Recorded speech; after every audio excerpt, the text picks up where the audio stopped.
Welcome back to Worldview. Now, as we just heard from Dr. Johnson, the consequences of North Korea becoming a nuclear conflagration are quite high. Now, while it might solve the global warming crisis, we would be most certainly looking at a rapid nuclear winter.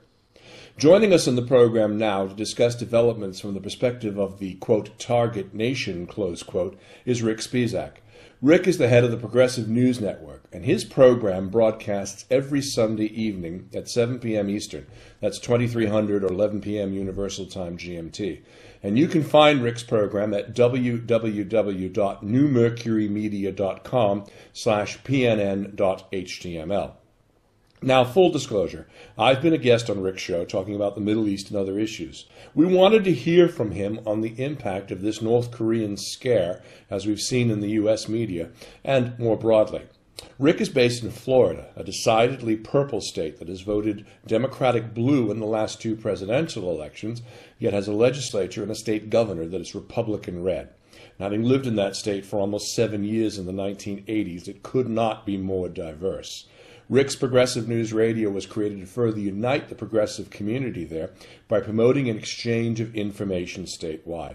And since the traditional media seems to ignore progressive issues, his PNN provides a platform for progressive voices from across that state. Rick Spisak, welcome to Worldview. Thank you very much, Dennis. It's my pleasure. Now, you're on the East Coast, so you're about as far away from any Korean missile threat as one could possibly be. But I have to ask, what is the reaction in the U.S. progressive community to the seemingly ramping up of tensions in the headlines? Well, I think I can give you an answer on that. I have, because of my work with the progressive community, I am in regular contact on a weekly basis with a variety of progressive voices, some of whom who are very politically oriented, some of whom are very social conscious oriented, some environmental oriented. And I conducted a brief poll yesterday just to get the temperature of the water. And what I found was the prevailing opinion was this, that number one, we probably don't know enough to make a really intelligent guess as to what's going on. And while it seems to many people that it's important because it's a nuclear-related threat, the other opinion that I thought was very telling was that there's a strong current of thinking that says, what else is going on behind the scenes? We feel, as typically, ill-served by mainstream media. We feel that there's probably a very good chance that there may be provocations going on that we're unaware of. Well, and I'm certain that each of the mainstream news networks in the U.S. have got great graphics and very depressing theme music around this. Here in the U.K. though, we're not that concerned. How ramped up is that level of media concern and noise that you see there? Among the people that I polled yesterday, I polled 10, very, very engaged activists who follow the news closely, who are very engaged, and only one person expressed what I would say a degree of alarm. The rest of people said this is probably part of that ongoing modus operandi of theirs where, they try to gin up a problem so they can get paid, kind of ransom for problems that they've been engaged with for some time. And like I said, only one person really felt there was any actual nuclear danger. Well, by the way, we're speaking with Rick Spisak. He's the news director of the Progressive News Network here on Worldview with Denis Campbell. We've seen the U.S. Also seem to ramp this up. They've sent a missile battery to Guam, which is about at the farthest point of any sort of missile launch. And they've also been ramping up with some B-2 stealth bomber overflies and other saber rattling. And, to be honest, we did a year to 2 years ago, I think it was, see a ship sunk during exercises by the North. It was one of the South Korean ships. So where is this headed and what should the U.S. be doing?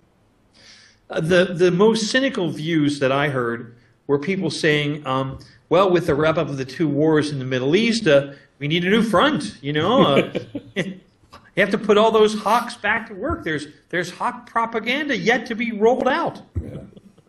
Well, I mean, let's think about defense cuts, for example. I mean, this week the Pentagon claimed that, they've got about $500 billion in cuts that they've already made, plus another $500 billion in sequester cuts, and that $1 trillion in cuts, made so rapidly affects their readiness. So what is the thought there amongst your progressive community? Well, we hear more and more about the impacts of these. The president offered once again to put a hurtin' on the old folks, and in hopes of getting the Republicans to come around on some tax increases. Many of us think that he's gone way too far in that direction. And while I understand that if you the main political theory is if you get the right and the left mad at you, you're doing good work. These are unnecessary cuts, and they're trying to solve a problem that doesn't exist. It's more of this austerity mentality, and you need investment in a time like this, not austerity. You're talking, of course, about the budget that the president proposed, which was read also by some as an attempt to meet the far right and the far left somewhere in the middle, and for him to seem a bit reasonable. And of course, when you say put a hurting on the old folks, you're talking about changed CPI, cost of living indexes, correct, as well as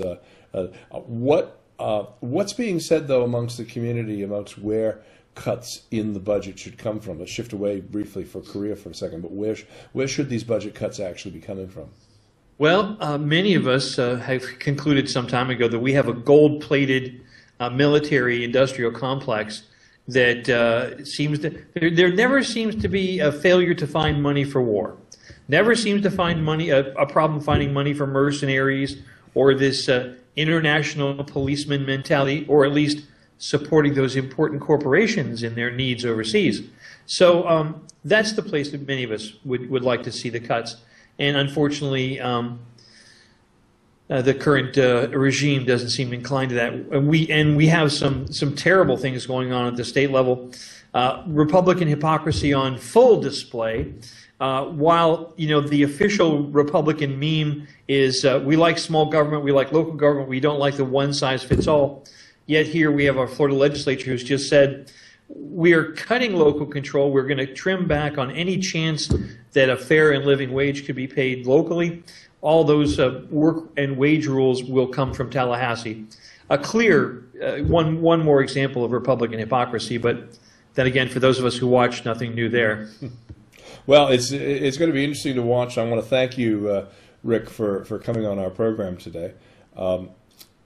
We've been speaking with Rick Spisak. Now, he is the news director for the Progressive News Network, and you can see his program every Sunday evening at 7 p.m. He usually has a tremendous group of folks that come on and talk about a number of issues, and you can find it at www.newmercurymedia.com/pnn.html. Now, coming up on Worldview at Next, it's the Monday Line, and we're going to take another look at this issue of North Korea's man-child bluffing his way to seeming extinction on behalf of his people. You're watching Worldview with Denis Campbell. Stay right here.